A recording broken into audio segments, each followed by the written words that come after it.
11:47 மழை பெய்து முடிந்த பின் மண்ணின் வாசனை காற்றில் கலந்திருந்தது. பழைய கிராம ரயில் நிலையம். ஒரே ஒரு மின்விளக்கு மட்டும் மினுங்கிக் கொண்டிருந்தது.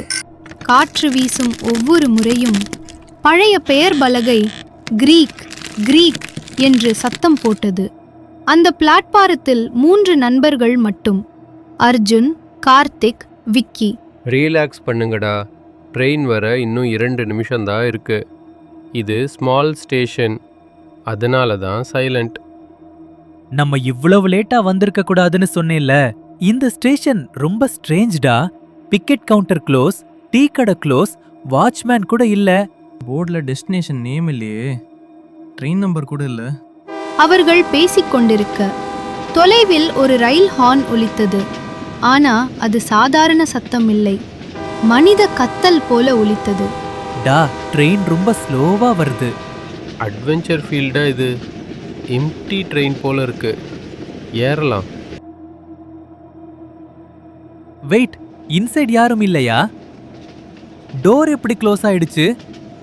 ஆட்டோமேட்டிக் லாக்கிங் இருக்கும். Calm down. ரயில் மெதுவாக பிளாட்பாரத்துக்குள் நுழைந்தது. ஒளி மினுங்கியது. இருட்டு அதன் பின்னால் நகர்ந்தது. ரயில் நகர ஆரம்பித்ததும் ஜன்னல் வெளியே ஸ்டேஷன் தெரியவில்லை. லைட்ஸ் இல்லை, வீடுகள் இல்லை, இருட்டு மட்டும். அந்த இருட்டுக்குள் ஷேடோ ஒன்று ஓடியது. எனக்கு ஒரு டவுட் இருக்கு அர்ஜுன். ஸ்டேஷன் தெரியல, ஸ்டாப் பட்டன் இருக்கா? சீட்டு வெட்டா இருக்கு. ஷ், கேட்டிங்களா? யாரோ நெக்ஸ்ட் கம்பார்ட்மெண்ட்ல இருக்காங்க. ஒரு பழைய தாலாட்டு மெதுவாக கேட்டது. அந்த கம்பார்ட்மெண்ட் முடிவில் வெள்ளை சேலை அணிந்த பெண் நின்றிருந்தாள். அவள் கண்கள் மட்டும் தெளிவாக தெரிந்தது. இந்த ரயிலில் இறந்த இடம் கிடையாது. யார் நீங்க? என்ன சொல்றீங்க? யார் நீங்க? Stop this train.